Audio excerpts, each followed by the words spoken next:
Hi friends, welcome back to my channel. എല്ലാവർക്കും നമസ്കാരം. പുതിയൊരു വീഡിയോയിലേക്ക് സ്വാഗതം. ഇന്ന് വന്നിരിക്കുന്നത് നമ്മുടെ ബറോസ് എന്ന സിനിമയെ കുറിച്ച് സംസാരിക്കാനാണ്.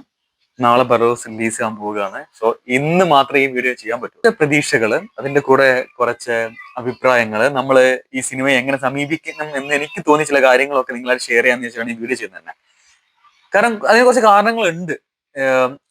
ഈ സിനിമ ഇപ്പം ഏറ്റവും അറിഞ്ഞത് വെച്ചിട്ട് ഫാൻ ഷോ ഇല്ല. അതാണ് എനിക്കും ഏറ്റവും വലിയൊരു നല്ലൊരു തീരുമാനമായിട്ട് തോന്നിയത്. കാരണം ഞാൻ ഈ പറയുന്നത് കേട്ടിട്ട് നമ്മളെ ലാലേട്ടൻ ഫാൻസ് ആരും ഒഫൻഡഡ് ആവേണ്ട ആവശ്യമില്ല. കാരണം ഞാനും ഒരു ഡൈഹാർഡ് ലാലേട്ടൻ ഫാനാണ്. എനിക്ക് സത്യം പറഞ്ഞാല് എമ്പുരാൻ കാണാനും തുടരും എന്ന സിനിമ കാണാനും ഒക്കെ ഉള്ള ആഗ്രഹത്തിന്റെ അത്ര ബറോസ് എന്ന സിനിമ കാണാനുള്ള ആഗ്രഹമുള്ള, അതാണ് സത്യമായ കാര്യം. അതിന്റെ റീസൺ ഇത്രേ ഉള്ളൂ.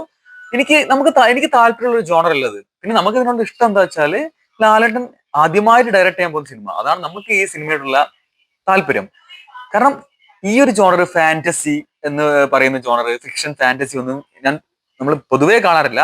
സോ എന്നെ പോലെ ടേസ്റ്റ് ഉള്ള കുറെ ആൾക്കാരുണ്ടാവും.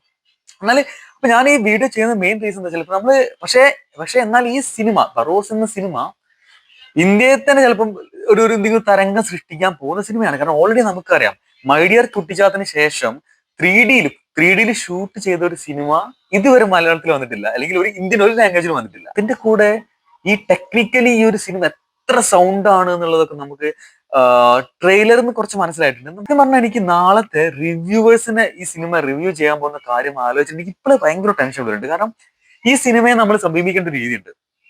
ഒരിക്കലും നമുക്ക് കുറെ അറിയാം, ഇതിനാണല്ലോ സിനിമകൾ ട്രെയിലറൊക്കെ മുന്നേ ഇറക്കുന്നത് നമുക്ക് ആ സിനിമയെ കുറിച്ച് ഐഡിയ തരാനാണ്. നമ്മൾ റോങ് എക്സ്പെക്ടേഷൻ കൊണ്ട് സിനിമ തിയേറ്ററിൽ പോയി ഇരിക്കേണ്ടതെന്ന് വെച്ചാൽ അതൊക്കെ ചെയ്യുന്നത്.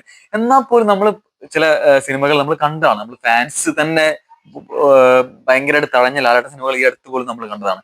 അങ്ങനെ ഒരു ഗതി അല്ലെങ്കിൽ അങ്ങനെ ഒരു അവസ്ഥ ഈ സിനിമയ്ക്ക് ഒരിക്കലും വരാൻ പറ്റില്ല. കാരണം ഇത് അത്ര ബ്രില്യന്റ് ആയ മേക്കിംഗ് ഉള്ള ഒരു സിനിമയാണ്. നമ്മളെ ഇന്ത്യയിലും മലയാളത്തിലൊക്കെ ഈ ഒരു ജോണറും കാര്യങ്ങളൊക്കെ തീരെ വന്നിട്ടില്ല. പക്ഷെ നമ്മളിപ്പോ വാർണർ ബ്രോസിന്റെ ഒക്കെ ഹോളിവുഡിലെ സിനിമകൾ നോക്കിയാൽ മനസ്സിലാവും ഇതൊരു വമ്പൻ ഭയങ്കര ഫാൻ ഫോളോവിംഗ് ഒക്കെ ഉള്ള ഒരു ജോണറാണ്. ഇപ്പൊ മലയാളത്തിൽ അങ്ങനെ വന്നില്ല. അതുകൊണ്ട് തന്നെ നമ്മൾ ചിലപ്പോൾ കാണാൻ പോകുന്ന പ്രേക്ഷകര് നമുക്ക് ഇഷ്ടപ്പെടുന്ന ഒന്നും അതിൽ ഉണ്ടാവണമെന്നില്ല. എന്നാൽ ലാലേട്ടൻ ഈ സിനിമ ഒരുക്കുന്നത് അത് ചിൽഡ്രൻ ഫ്രണ്ട്ലി ആയിട്ട് കുട്ടികളുടെ മനസ്സ്, നമ്മളെല്ലാവരുടെ ഉള്ളിൽ കുട്ടിത്തമുള്ള ഒരു മനസ്സുണ്ടാവും. അതിനെ സാറ്റിസ്ഫൈ ചെയ്യുന്ന രീതിയിലാണ് ലാലേട്ടൻ ഈ സിനിമ ഒരുക്കിയിരിക്കുന്നത്. അദ്ദേഹം എല്ലാ ഇന്റർവ്യൂവിലും വന്നിരുന്നത് പറയുന്നുണ്ട്. പിന്നെ എന്താ പറയാ, 3D ആണ്, അതൊരു സ്പെഷ്യൽ ഒരു ആഡ് ഓൺ, ഒരു ബോണസ് പോലെ 3D ഇരുന്ന് നമുക്ക് കാണാം. ഒരു വിസ്മയം, ഒരു മാജിക് കാണാൻ പോകുന്ന പോലെ വെരി ലൈറ്റ് ഹേർട്ടഡ് ആയിട്ട് നമ്മൾ ഈ സിനിമ പോയി കാണാനിരുന്നാൽ ഉറപ്പായിട്ട് ഒരു പ്രതീക്ഷയോ ലാലേട്ടൻ തന്നെ ഒരു ഹീറോ അല്ലെങ്കിൽ മാസ് ലാലേട്ടൻ നമുക്ക് മറന്നിട്ട് വേണം സത്യം പറഞ്ഞ ഈ സിനിമ പോയി കാണാം. വെറും ടെക്നിക്കൽ ബ്രില്യൻസും ആ ഒരു ലോകത്ത്, ഒരു പുതിയ ലോകത്തേക്ക് നമ്മൾ പോയിട്ട് നമ്മൾ ഒരിക്കലും കാണാൻ സാധ്യതയില്ലാത്ത കാര്യങ്ങൾ കാണാന്നുള്ള ഒരു മൈൻഡ് സെറ്റോട് കൂടി ഈ സിനിമ എല്ലാവരും കാണാൻ പോകുന്നത് ഭയങ്കര ഒരു അപേക്ഷ. കാരണം എന്താ വെച്ചാല് ഇത് ഇത് എപ്പോഴെങ്കിലും സംഭവിക്കുന്ന കാര്യമാണ്. ഒരു ഇന്ത്യയിൽ ഒരു ഇൻഡസ്ട്രിയിൽ ആരും തന്നെ ട്രൈ ചെയ്യാത്ത കാര്യം. കുട്ടിച്ചാത്ത് ഇറങ്ങിയിട്ട് 40 വർഷമായിട്ടായി. അതിനുശേഷമാണ് ഫുള്ളി ഷൂട്ട് ചെയ്ത ഒരു സിനിമ 3D വരുന്നത്.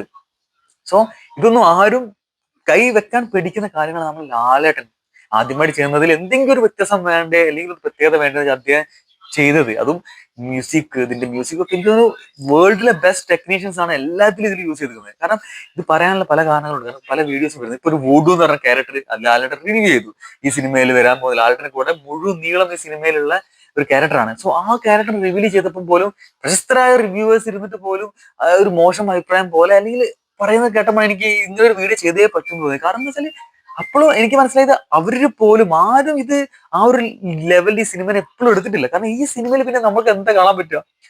ഈ ഒരു ഫിക്ഷൻ, ഈ ഒരു ഫാന്റസീസ് ഡ്രാമയില് നമ്മൾ ഇങ്ങനത്തെ ആനിമേഷൻ ക്യാരക്ടേഴ്സ്, അതാണ് ഈ സിനിമ. അതിപ്പോഴും നമ്മൾ ഈ റിവ്യൂവേഴ്സ് പോലും, നമ്മൾ മലയാളത്തിൽ എപ്പോഴും കാണുന്ന റിവ്യൂവേഴ്സ് പോലും അത് മനസ്സിലാക്കിയിട്ടില്ലെങ്കിൽ നമ്മൾ സാധാരണ ജനങ്ങളെ അവസ്ഥ എന്തായിരിക്കും എന്നൊന്ന് ആലോചിച്ചു. കാരണം ഈ സിനിമയിൽ അതേ പ്രതീക്ഷിക്കാൻ പറ്റും. ഈ സിനിമയിൽ നമ്മൾ ഒരിക്കലും കാണാൻ സാധ്യതയില്ലാത്ത, റിയാലിറ്റിയുമായിട്ട് ഒരു ബന്ധവും ഇല്ലാത്ത പക്ക ഫാന്റസി വേൾഡ് മാത്രം കാണാൻ നമ്മൾ പറ്റുമ്പോൾ നമ്മുടെ മൈൻഡ് സെറ്റ് അങ്ങനെ ആക്കിയിട്ട് വേണം നമ്മൾ സിനിമ പോയി കാണാൻ. അല്ലെങ്കിൽ കാരണം എനിക്ക് ഭയങ്കര ടെൻഷൻ. നാളത്തെ റിവ്യൂ ആലോചിക്കുമ്പോൾ നമ്മളൊരു 4-5 റിവ്യൂവേഴ്സ് ഉണ്ട് മലയാളത്തിൽ. അവർ മോശം അഭിപ്രായം പറഞ്ഞ ആ സിനിമ കഴിഞ്ഞു. അത് സത്യസന്ധമായ കാര്യമാണത്. എനിക്ക് അങ്ങനെ ഫീൽ ചെയ്യാറ്. അപ്പം അവരത് കാണേണ്ട രീതിയിൽ കണ്ട് റിവ്യൂ ചെയ്യേണ്ട രീതിയിൽ റിവ്യൂ ചെയ്യണം എന്ന് എനിക്ക് ഭയങ്കരമായിട്ടൊരു ആഗ്രഹം. കാരണം ഈ സിനിമ നമ്മൾ അങ്ങനെ കാണാൻ പറ്റും. ഈ സിനിമയ്ക്ക് നമുക്ക് എന്താണ് ഈ സിനിമയ്ക്ക് വേണ്ടി മോശാഭിപ്രായം പറയാന്ന് എനിക്കിപ്പോ ചിന്തിക്കുമ്പോൾ ഒറ്റ കാര്യം, ഒന്നെങ്കിൽ ഈ സിനിമയിൽ ഒരു സ്റ്റോറി എന്ന് പറഞ്ഞ ഒരു സ്റ്റോറി തീരെ മോശം, ഒരു വെരി ലോ, എന്താ പറയാ, ഒരു തീരെ ഗ്രിപ്പിംഗ് അല്ലാത്ത, നമുക്ക് റിലേറ്റ് ചെയ്യാനേ പറ്റാത്ത റിലേഷൻ. എല്ലാവരും ഒരു സിനിമയെ പറ്റി സംസാരിക്കുമ്പോൾ മോശം അഭിപ്രായം പറയുമ്പോൾ എപ്പോഴും പറയുന്നതാണ് റിലേറ്റ് ആയില്ല, നമുക്ക് ആ സിനിമ റിലേറ്റ് ആയിട്ടില്ല എന്ന്. അത് ഏറ്റവും റിലേറ്റബിലിറ്റി ആണ് ഏറ്റവും ഒരു സിനിമ നമ്മൾ ഇഷ്ടപ്പെടുന്നതിന് ഏറ്റവും വലിയ കാരണം. പക്ഷേ ഈ സിനിമയ്ക്ക് നമ്മൾ അത് പ്രതീക്ഷിക്കാൻ പറ്റുമോ? ഈ സിനിമ, ഈ ഒരു സ്റ്റോറി വെച്ച് നമ്മൾ എങ്ങനെ നമുക്ക് റിലേറ്റ് ചെയ്യാൻ പറ്റും? സോ അപ്പം അവിടെ പോലും നമ്മൾ ഈ സിനിമ കാണുമ്പോൾ എനിക്ക് വെരി ലൈറ്റ് ഹേർട്ട്, ഒരു കുട്ടിയുടെ മനസ്സോട് കൂടെ പോയിട്ട് ഒരു നമ്മൾ ഇതുവരെയും കാണാത്ത ഒരു ലോകത്ത് കുറച്ചു നേരം ഇരുന്ന് സന്തോഷിച്ച് പോരാന്നുള്ള മൈൻഡ് സെറ്റോട് പോയാൽ മാത്രം ഈ സിനിമ ഇഷ്ടപ്പെടുന്ന എനിക്ക് ബലമായ എന്റെ ഇതിനൊരു എല്ലാ സംസാരവും ഇതൊക്കെ കേട്ട് എനിക്ക് അങ്ങനെ തോന്നുന്നത്. കാരണം ഇപ്പം ഇന്നലെ തമിഴിൽ പ്രിവ്യൂസ് നടത്തിയിട്ട് അതിന് ഇറങ്ങി വന്ന എല്ലാവരും ഭയങ്കര എക്സൈറ്റഡ് ആയിട്ട് ഭയങ്കര നന്നായിട്ട് സിനിമയെ കുറിച്ച് സംസാരിച്ചത്. കണ്ടവരൊക്കെ നല്ലതാ പറയുന്നത്. പക്ഷെ അവർ പറയുന്ന അവരുടെ point of view may be നല്ലൊരു സ്റ്റോറി എന്ന് പോലും ആയിരിക്കില്ല. നമ്മൾ ആ തിയേറ്ററിൽ പോയി 3D ഗ്ലാസ് വെച്ചിട്ട് കാണുമ്പോൾ നമ്മളൊരു മാജിക് കാണുന്ന പോലെയുള്ള നമുക്കൊരു ഫീൽ വേണം. അല്ലാതെ ഈ സിനിമയിൽ നമ്മൾ ഇതിന്റെ ഇത് പോരാ, ഇതിന്റെ എന്താ പറയാ, അത് ശരിയായില്ല, ഇത് ശരിയായില്ല, സ്ക്രിപ്റ്റ് ശരിയായില്ല, എഡിറ്റിംഗ് ശരിയായില്ല, അല്ലെങ്കിൽ നല്ലൊരു സ്റ്റോറി ഇല്ല എന്നൊക്കെ എനിക്കറിയില്ല. നല്ലൊരു സ്റ്റോറി ഉണ്ടെന്നാണ് നമുക്കറിയാം. ഒരു നിധി കാക്കുന്ന ഭൂതമായിട്ടുള്ള ലാലേട്ടൻ വരുന്നു. അപ്പൊ തന്നെ ഒരു സ്റ്റോറി ലൈൻ അതിലുണ്ട്. സോ അതിൽ ഇമോഷൻസും ഉണ്ടാവും എന്നാണ് എന്റെ പ്രതീക്ഷ. സോ പക്ഷെ എനിക്ക് ഇത്രേ പറയാനുള്ളൂ, ഇത്രയും, കാരണം ഇതിന്റെ ഒരു പൊട്ടൻഷ്യൽ നമുക്ക് അറിയാം. ഇത് വേൾഡ് വൈഡ് ആയിട്ട് ഇന്റർനാഷണൽ ലെവലിൽ മാത്രം മേക്കിംഗ് ചെയ്തുകൊണ്ടിരിക്കുന്ന ഒരു ജോണറും ഒരു സബ്ജക്റ്റുമാണത്. സോ അത് നമ്മൾ മലയാളത്തിലേക്ക്, ഇന്ത്യയിലേക്ക് ആദ്യമായിട്ട് വരുമ്പോൾ നമുക്ക് മനസ്സിലാവാത്ത ഒരു കാര്യം വെച്ചിട്ട് ഇത് മോശം സിനിമ, നമുക്ക് റിലേറ്റ് ആയില്ല എന്ന് പറഞ്ഞിട്ട് കളഞ്ഞാൽ അത് ഭയങ്കര സങ്കടമുള്ള കാര്യമായിരിക്കും. കാരണം ഇത് ഇപ്പം ഞാൻ പറഞ്ഞ പോലെ എനിക്ക് പോലും ഈ സിനിമ കാണാനുള്ള ആഗ്രഹം ലാലേട്ടൻ ഡയറക്റ്റ് ചെയ്യുന്നത് മാത്രമാണ്. നമ്മൾ നാളെ തിയേറ്ററിൽ എല്ലാം പോയിരുന്ന് കാണുമ്പോൾ ചുമ്മാ ഒരു ഫാന്റസി വേൾഡ്, നമ്മൾ ഇതുവരെ കാണാത്ത, ശീലിക്കാത്ത, പരിചയമില്ലാത്ത ഒരു ഫാന്റസി വേൾഡിൽ ഇരുന്ന് കാണാൻ പോകുന്ന ആ ടെക്നിക്കലി എന്തെങ്കിലും ലോസോ കാര്യങ്ങളോ ഒക്കെ ഉണ്ടെങ്കിൽ നമുക്കത് വന്ന് റിവ്യൂ ചെയ്യാം.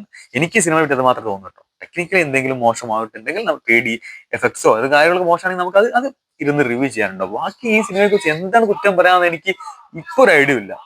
കാരണം ഈ സിനിമ എന്റെ ആഗ്രഹം അത് ഭയങ്കരമായിട്ട് ഈ സിനിമ കൈ നീട്ടി സ്വീകരിക്കണം എന്ന് എപ്പൊ തന്നെ പറയാണ്. കാരണം ബാക്കിയുള്ള എല്ലാ ഇതും നോക്കുമ്പോൾ ഇത് ആരും അറ്റംപ്റ്റ് ചെയ്യാത്ത, ഇന്ത്യയിൽ പോലും ആരും അറ്റംപ്റ്റ് ചെയ്യാത്ത ഒരു കാര്യം എത്ര ബ്രില്യൻ്റ് ആയിട്ട് ടെക്നീഷ്യൻ വെച്ചിട്ട് ലാലേട്ടൻ ഫുൾ ഓഫ് ചെയ്തിട്ട് ലാലേട്ടൻ നമുക്ക് കൊണ്ട് പ്രസന്റ് ചെയ്യുമ്പോൾ നമ്മൾ ആരും ചെറിയ കാര്യങ്ങളോ അല്ലെങ്കിൽ എന്താ പറയാ തീരെ നിസ്സാരമായ കാര്യങ്ങൾ പറഞ്ഞ് ഈ സിനിമയെ തഴയരുത് എന്നുള്ള ഒരു അപേക്ഷ എനിക്കുണ്ട്. കാരണം ഈ ജോണർ ഇഷ്ടമില്ലാത്ത ഒരുപാട് പേര് ലാലേട്ടൻ ഫാൻസിൽ ഉണ്ടാവും എനിക്കറിയാം.